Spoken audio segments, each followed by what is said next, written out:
Hey guys, welcome to my YouTube channel. So today's topic is how to achieve financial freedom.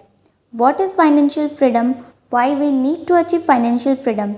There will be a lots of questions running through your mind. So without any further wasting time, let's get started the video.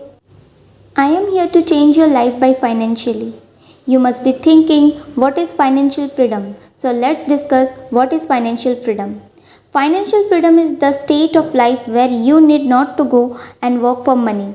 Either money works for you or something else is working for your bread and butter. It's mainly enjoying the life up to your limits with all your money. So you must be thinking now that why to achieve this financial freedom. Then you must be also knowing this that nowadays all are looking for a job and business or something else to go on working and involving themselves. Almost all of us have a dream to be a support holder for our parents and give our family a better life. You may also have a lot of goals set up in your mind. Comment down that what you want to achieve if you were financially independent. At the next part of the video, we will discuss about how to achieve the financial freedom. Comment down that who all are interested to know more about financial freedom. And if you like the video, then please give a thumbs up and comment down. And don't forget to subscribe.